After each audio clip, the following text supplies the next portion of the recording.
Welcome to Waywut. This is a rabbit hole podcast where we cover topics ranging from sports to true crime and pop culture to just weird facts. Really, it's just a couple of guys taking turns to present weird topics to each other. We publish episodes on Tuesdays and sometimes on Fridays. You can watch us on YouTube and listen pretty much anywhere you listen to podcasts. It's Spotify, Apple Podcasts, iHeartRadio, Pandora, just wherever. We're probably there. We really appreciate you joining us for this episode. And now that we got all this self-promotion stuff out of the way, here we go. Hello. Welcome to yet another episode of Waywut. My name is Darrell, and I'll be hosting today. And along with me is the inventor of Marlboro Minis, the cigarette for kids, Jason.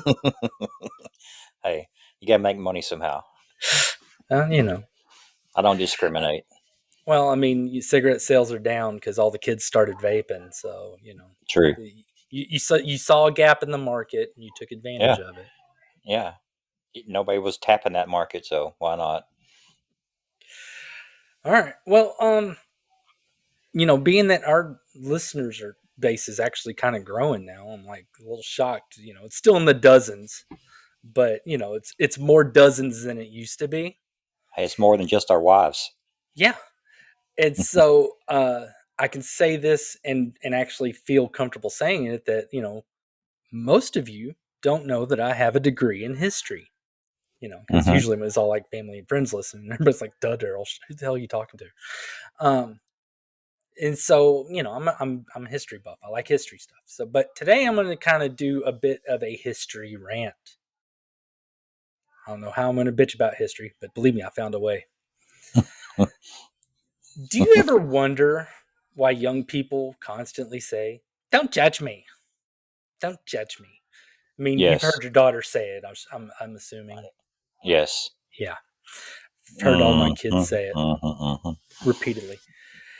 And I think the reason that is that judging is probably the most popular hobby or pastime among people. People love to judge. Oh yeah. And I don't think that's new. I mean, everybody's always liked to judge stuff. Oh yeah. Caveman been judging caveman. Exactly. We just have better platforms now to declare our judgments. Oh yeah. A bunch of those.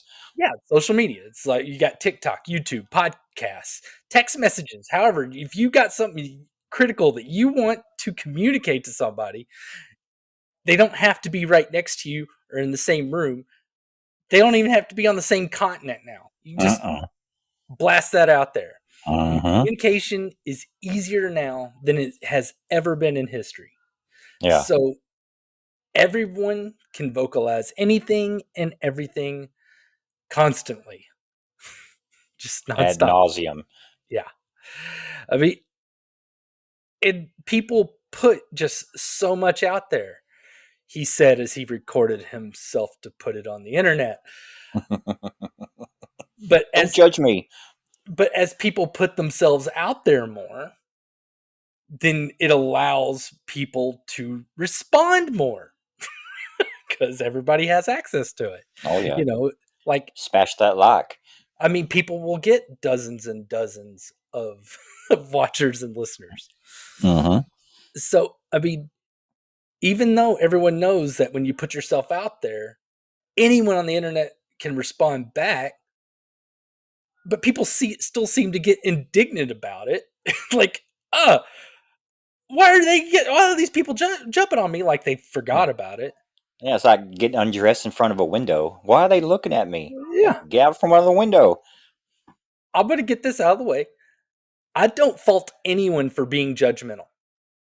If there's something that is being said and it is in earshot or it is written and you can read it, it is subject to judgment.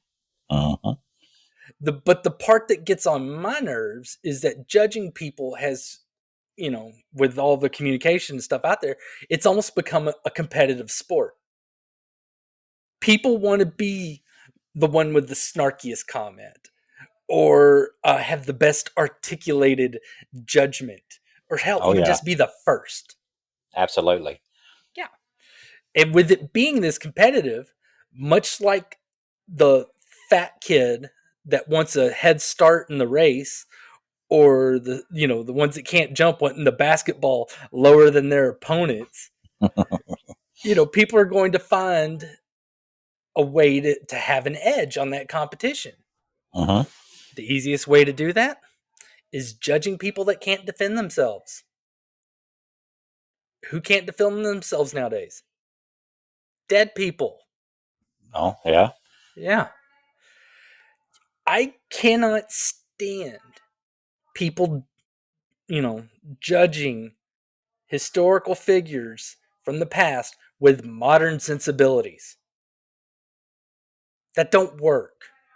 It's Uh-uh. easy to sit there and type up your judgment on your little pocket computer about a dead person that lived in a time that was infinitely more difficult than what your life is right now. Yeah, you don't know what they were going through to make them have to do the things that you're being judged on today. Yeah.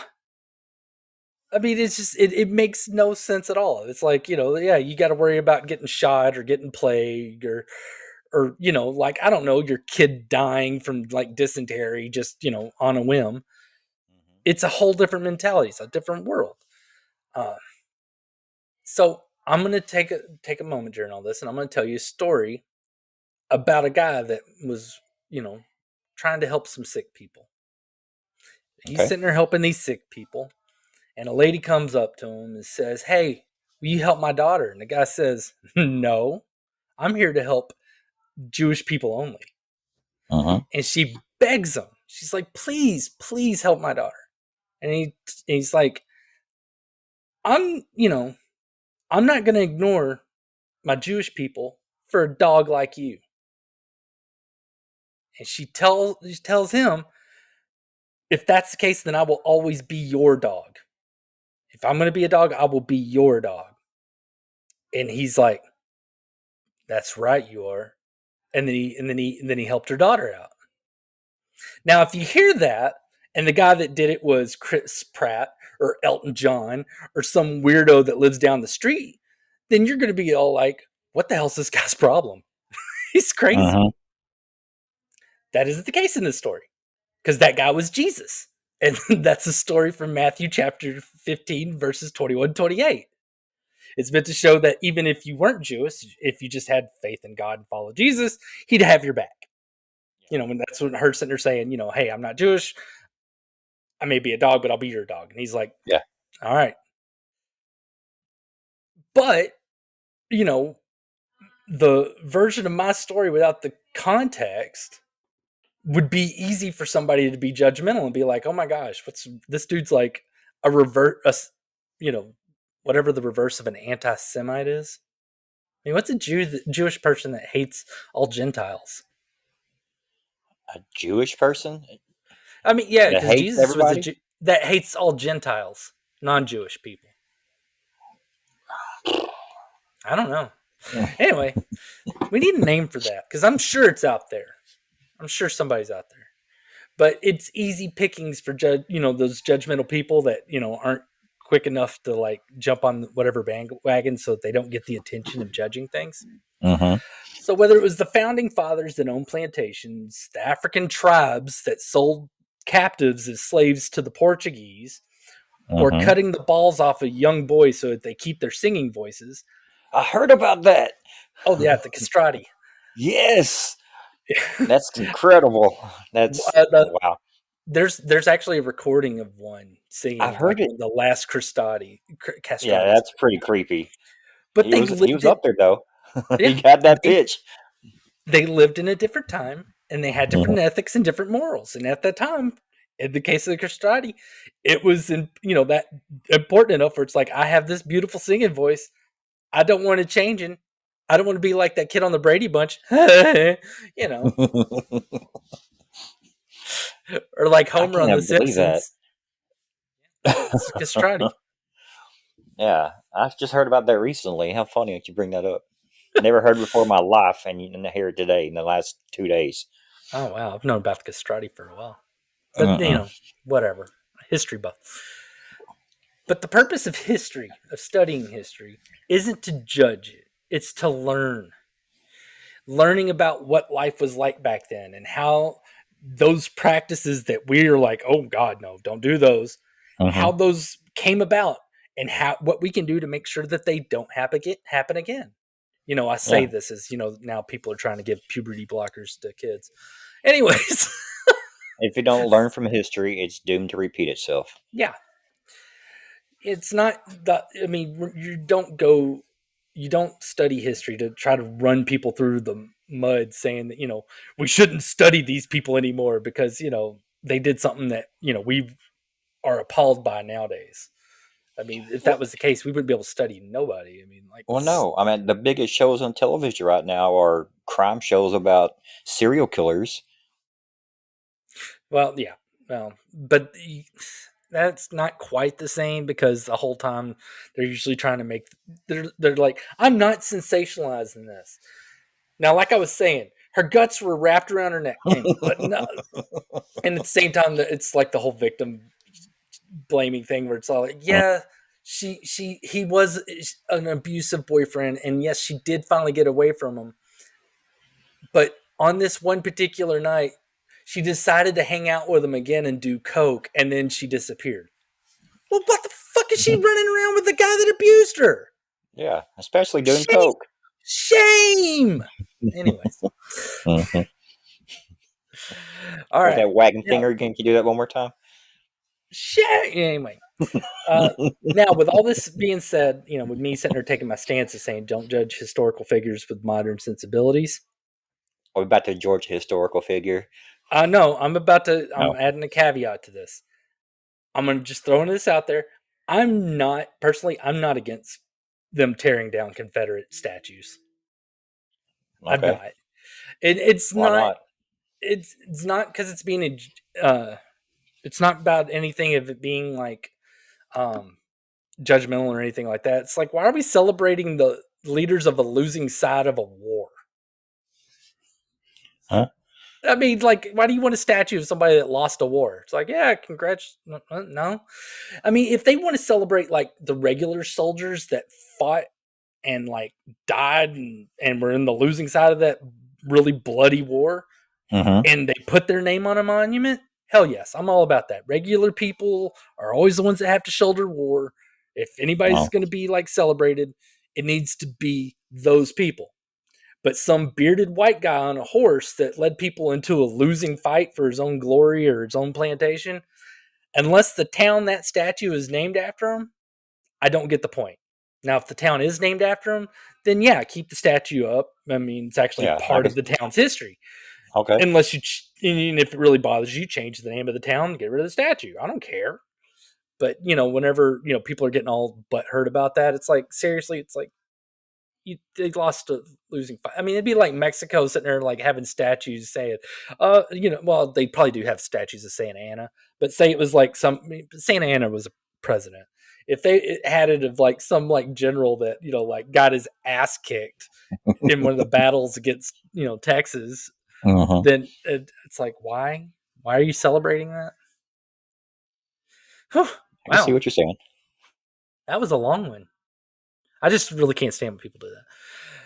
Now, I just really wanted to hammer in this point because today's topic shows up in various articles as scathing judgments of this dead guy.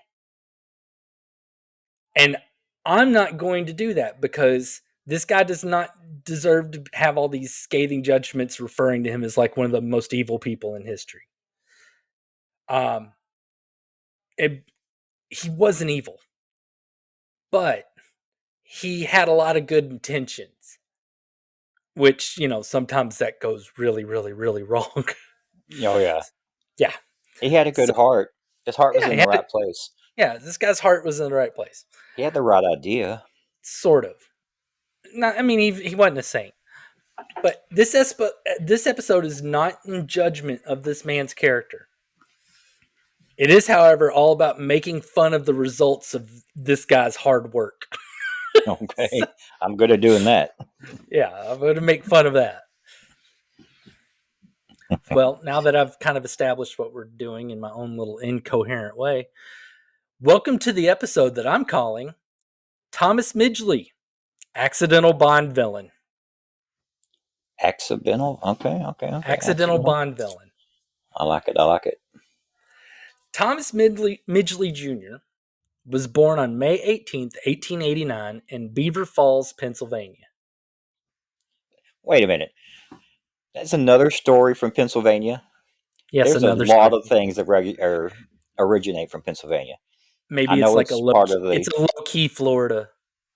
I guess. I mean, it is also one of the oldest states, and a lot of my stuff tends to go back a bit. So very true. Okay. All right. Now, inventing things, was in Thomas's blood. His father invented demountable rims for car tires. Instead of buying new rims with every new tire, you just got to buy the tire and just put it on the rim. Okay. We have Thomas Midgley Sr. just to thank for that. His grandfather on his mother's side invented the inserted tooth saw.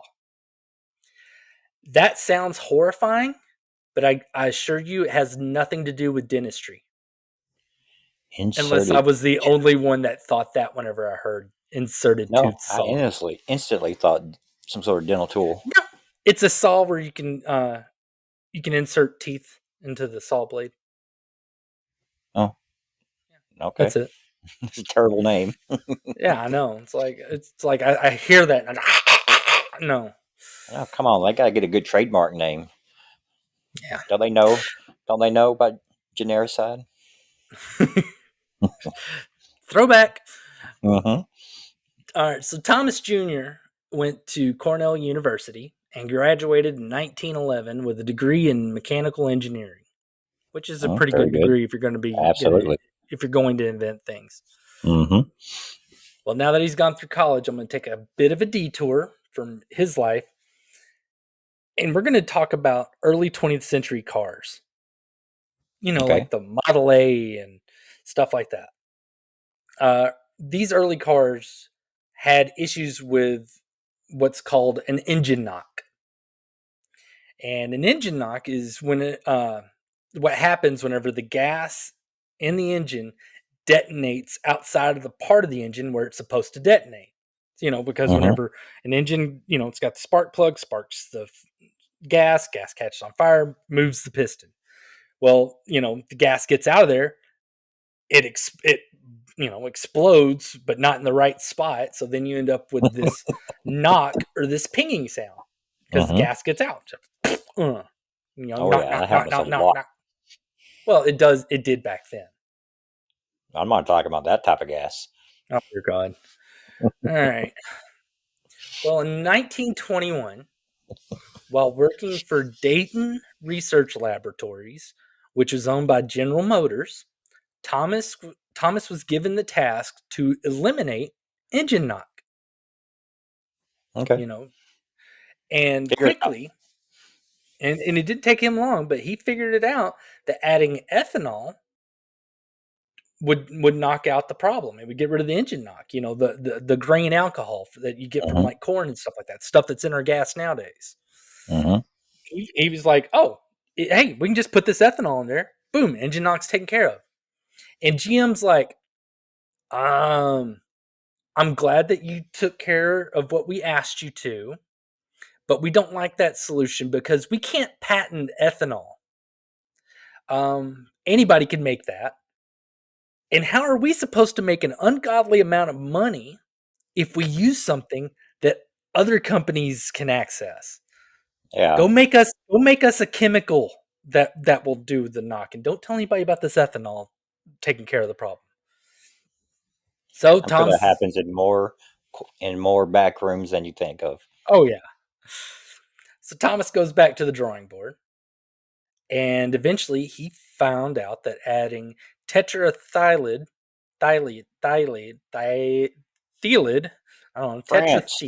something prevented engine knocking. This was a huge deal.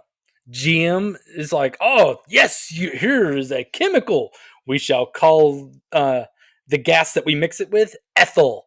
And they went and filed a patent, and they got to produce the only formula at the time for no-knock fuel. And they're like, oh, look at us, hey, come get our gas. It'll keep your engine from making those annoying sounds.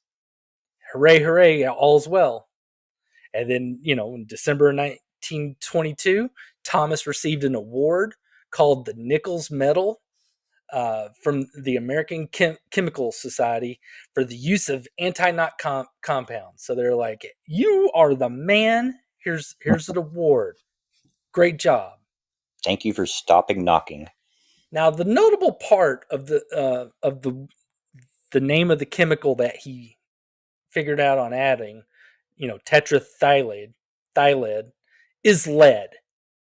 It is a lead compound. So Lead equals bad. Now, he worked on this, got it out there, and then after he was done, after he perfected the formula, he immediately went on vacation to Miami. He got to relax and recover from lead poisoning that he got while working on that formula the whole time. Mm-hmm. So now let's have a quick lesson on lead poisoning. Yes. People can be poisoned by lead through contaminated air, water, dust, or food.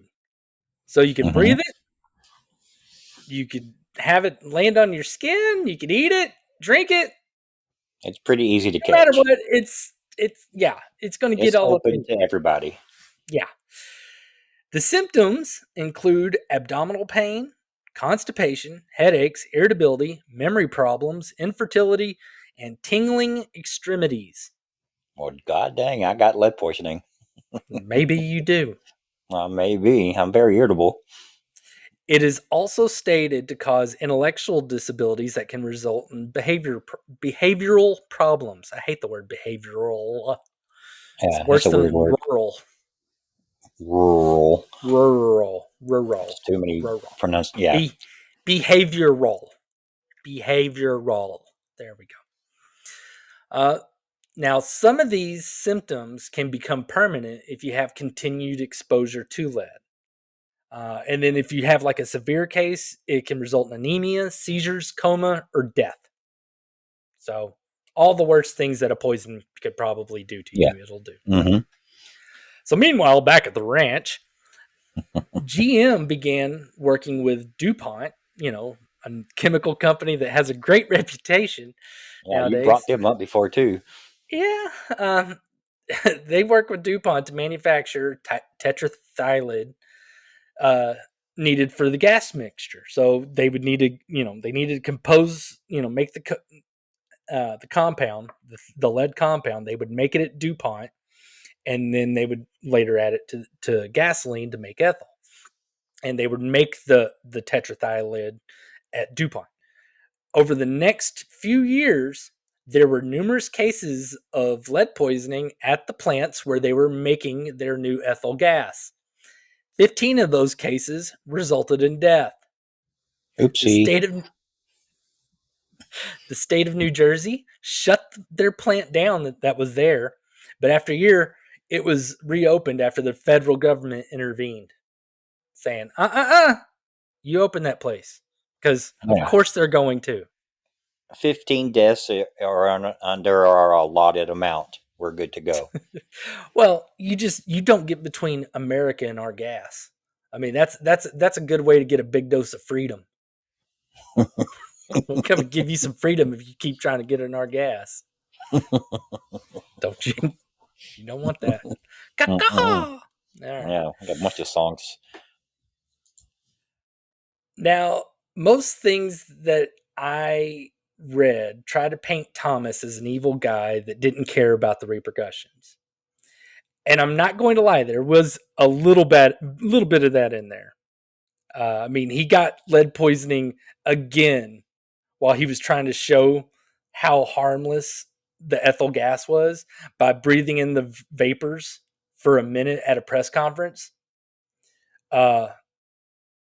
So, I mean, he's like, this is fun. And he's sitting there huffing gas in front of everybody at a press conference and got lead poisoning. But inventors are a reckless breed. I mean, I'm Yeah, they sure are. out, yeah, I'm sure out They there have to there's be.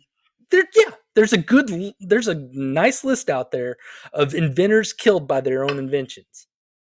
And I They would don't tell know what's going people, to happen. Yeah. yeah, I would tell people all about these inventors that are killed by their own inventions, but that sounds like a really good show idea. So I'm going to put that in my pocket. That's a pretty good one. Actually, I'm going to write that one down right now, too. You don't get to do that one. It was No, I'm just mine. playing. Huh. All No, I right. do have some questions, but I will wait. Okay.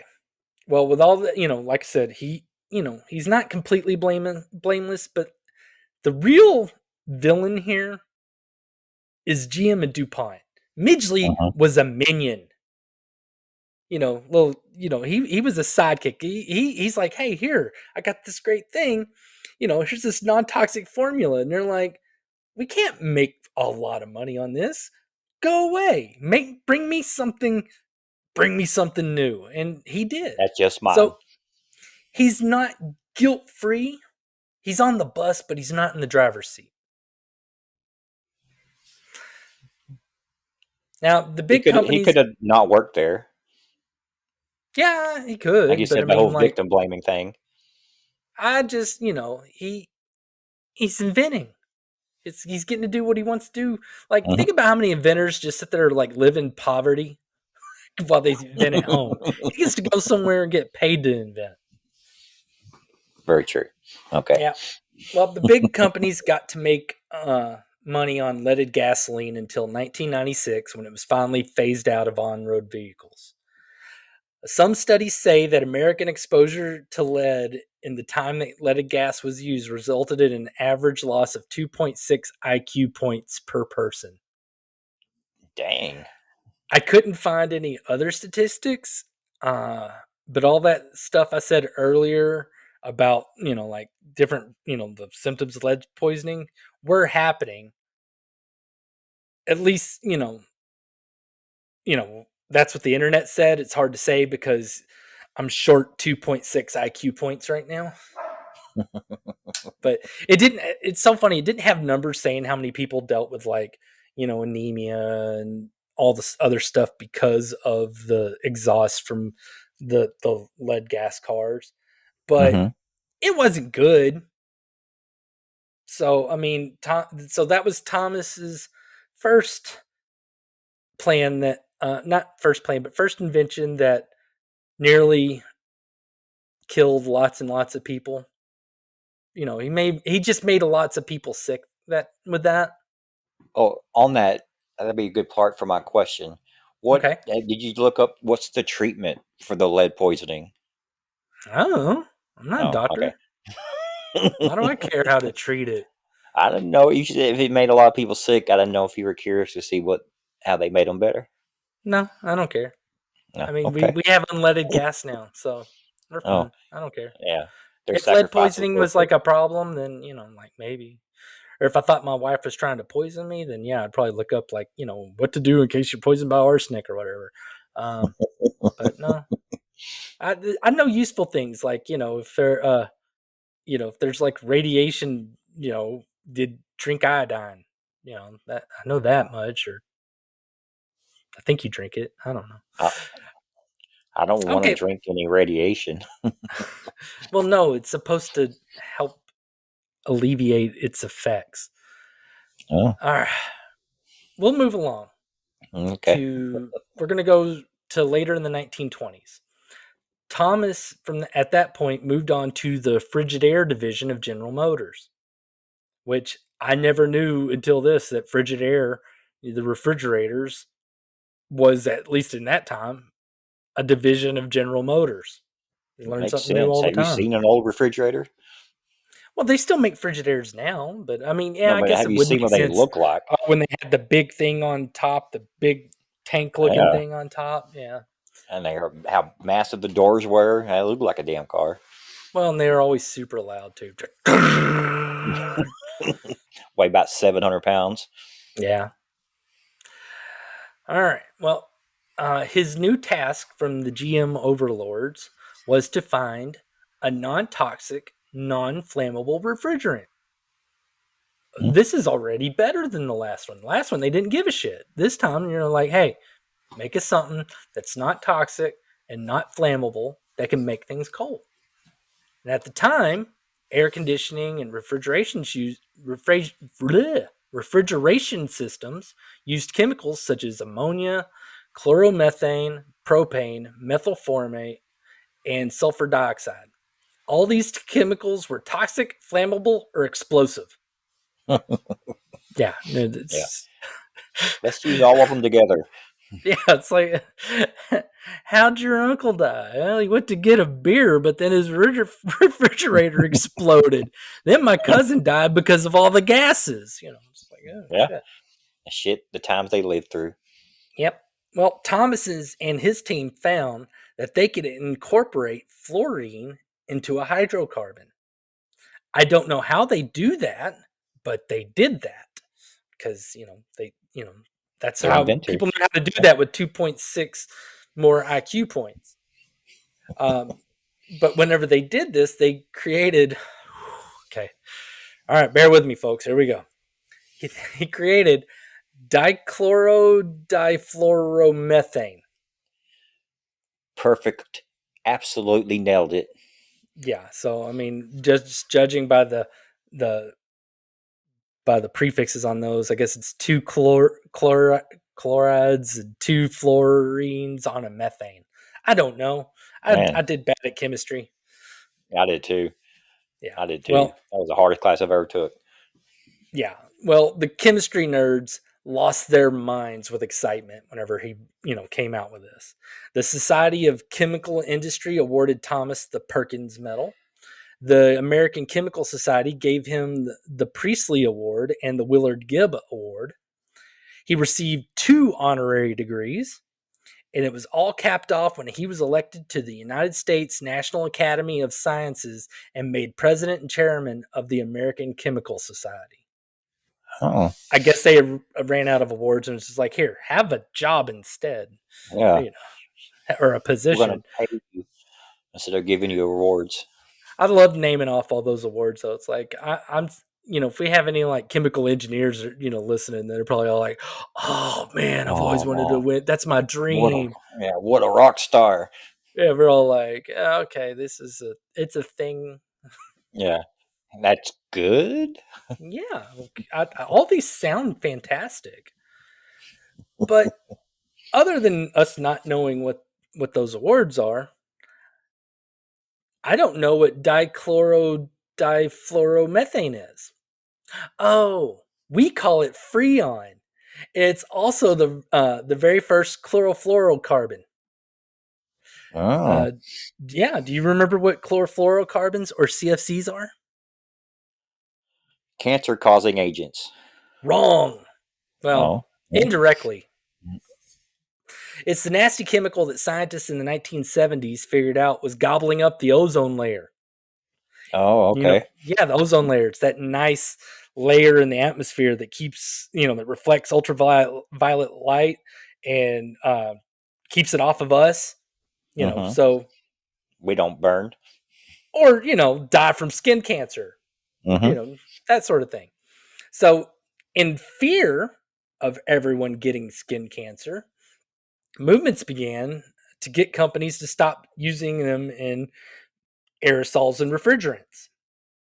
Like I said, they figured this out in the 70s. Well, in 1987, they finally got the government to agree to half the use of CFCs. It wasn't completely banned out of aerosols and refrigerants until 2010.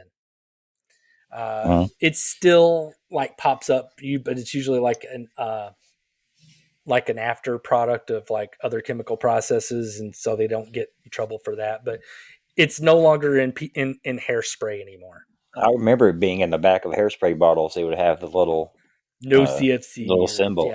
Yeah. Because that was like the biggest deal. They're like, oh, yep, nope, we got a big old hole in our ozone layer. Now the only thing that we have that's eating holes in it are cow farts. I'm not kidding. It's true. So that's why a lot of the environmentalists want like cattle farming to be significantly reduced because of the carbon emissions and methane releases from cows. Because cows fart a lot. They do fart a lot. Well, speaking of CFCs and hairspray, what were the biggest things going on in the 80s and 90s? It was people's hair. Oh, and when everybody had tall hair and stuff. Yes, we put Aquanet into the stratosphere in money. I mean, how much hairspray cans did somebody go through? My grandmother, holy crap, she had a perfect sphere of hair for the 40 years of my life that I knew her. I do It remember, never like, deflated. Yeah, it was always back in the around. '80s, all the women would sit there and do the curling irons, Yes. just spray that shit down. Have you ever seen Twisted Sister? I mean, look at the hair bands. Oh All their hair yeah. is crazy. And in the 90s, the girls, they would do the little bangs and get them real high and spray them. And then Mm-hmm. they would get the sides out and make them real big and spray them. I mean, we contributed to probably all of that problem. Probably, yeah. Mhm. Damn hairspray. Now, of course, Thomas was never aware of what the problems that CFCs ended up creating. Um, he didn't know it while he was doing it, and he definitely didn't know after because he was dead by the time everybody figured it out. He contracted polio in 1940 and was left severely disabled. Ever the Polio. inventor, though, yeah, polio. When was the vaccine or when was that eradicated? Not till way later. There were still kids getting polio in the 60s. Oh, well, Yeah, what do I know? yeah, nothing apparently. No. I don't know anything about polio. Well, ever the inventor, he came up with an elaborate system of ropes and pulleys that would allow him to get out of bed because polio was crippling. Hmm. It jack up your legs and stuff. In 1944, he was found in his bed, tangled up in his invention, strangled to death. Oh no! It's not funny, but it's funny. His He family didn't. insists Yeah. his family insisted that it was accidental, but the coroner marked it up as suicide. Now, this is one of those ones I'm not sure which is worse. I mean, being an inventor, would you rather people think that you killed yourself, or rather people think that you fucked up your own invention enough to where you hung yourself on it? Maybe that was the invention, was to kill himself. I don't know. It was so he could get out of bed because his limbs weren't working right no more. Oh I just well. don't know if it was like convenient. He's like, you know what, fuck this, and it just like looped it around his neck. you know. Yeah. And I will say also in the coroner report, it does not say if he was part of the 1/3 that died with a boner when he was hung. So I think that I think when people hang themselves, and yeah, well, I'm not shamed on this one. So everybody's gonna be like, you shouldn't shame people that commit suicide. Yeah, we should. It makes it Hmm. less appealing to do. So if you hang yourself, if you die with a boner, that needs to be in the coroner report. Hmm. Should we Hell, probably take a picture of it? even the obituary, maybe. I mean, like he died with a heart on. It should be buried with it on like that. Yeah. All right. Now, Be hard to close the casket though. Just prop it open all the time. oh gosh, I'm so tempted to tell a joke right now, like an actual What? joke. And Okay. it's Well, too what's far off stopping you? topic. It's too far off topic. I'll tell it at the end. Oh, okay. All right. So the big story about Thomas Midgley came after he was gone. Not every article, but plenty of the articles and podcasts that I find referred to him as evil. And unfortunately, only a few of them are being sarcastic. I mean, I came across one just basically, like saying he was one of the he was one of the worst people in history because he caused more environmental damage than any other human being ever. I will say that I came across plenty that do give the guy a break because Freon, at least with that one, he was making that one with completely good intentions. It wasn't like the knock one where he came up with his hey, here's the Good safe intention, yeah. idea. And then they're like, screw that, go make us some money. This one, it was like, okay, I'm bringing something that's not toxic, not flammable, it's not explosive, and it keeps food cold. Nothing wrong with any of that. Yeah. Sign me up. Yeah. Now, fortunately, most of that bad stuff that people are saying are, people like us whose opinions don't matter. So I mean, it's not like I'm coming across like academic and scholarly articles. It's like, oh yes, so the Harvard, they say that Thomas Midgley is a prick. The National Inventors Hall of Fame acknowledged that both of these inventions had severe negative impacts, but they were still important achievements. They also acknowledge a couple of his other accomplishments, as well as his 117 patents. Wow. 117? 117 117? patents. Yep, 117. So, Wow. not a bad guy. No. What was some of Yeah. his other inventions? I don't know. You... Don't care. I don't No. care. Those weren't fun. I wanted the ones that, he almost tried to end the world with on accident. Like I said, accidental Bond villain. He had like these big, large scale disaster things that he created, and he didn't even mean to. All right. So, first story that involves poison, severe environmental damage, and an unfortunate death. I feel pretty good. Uh, I mean, he was able to do more damage than most movie villains could without even trying. Very true. Which And it that's affected globally. it's inspiring. I mean, I wish I could accidentally make that big of an impact. I mean, but Hey, I we're mean, this trying, is, damn it. and also it's a great morality tale. I mean, this is like the perfect story of explaining the road to hell being paved in good intentions. I mean, Yeah. and as I said earlier, history is meant to be learned from, and there's lots of valuable lessons here. And I think all people could learn from it.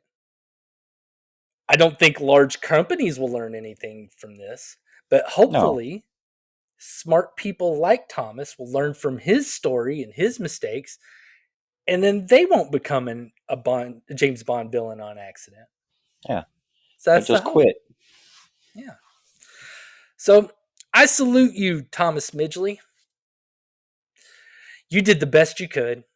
However, if they ever find your diary or something and it turns out you were doing this shit on purpose and in an effort to destroy the world or hold the ozone layer hostage until you get $100 million, I reserve the right to change my mind about you. Okay. Now, all right. That's the end of the story part of the show. So if everybody's like, okay, I'm done listening to you guys, I heard about Thomas Midgley Jr., great. I'm going to tell that joke now that I thought about. So just Okay. because we were talking about dying with a heart on, not being able to close the casket and stuff. Okay. So a man dies. He's like in his 60s or whatever. And the wife gets a call from the funeral home saying, "Ma'am, we need your help." And she's like, "What can I help you with?" He's like, "I really don't want to bother you with anything right now, and I really don't know how to approach this, but your husband died with an erection, and we can't hide it. It's very obvious. We can't even close the casket." And she's like, "Okay." And he's like, "Yeah, no, we taped it to his leg. It made his leg lift up.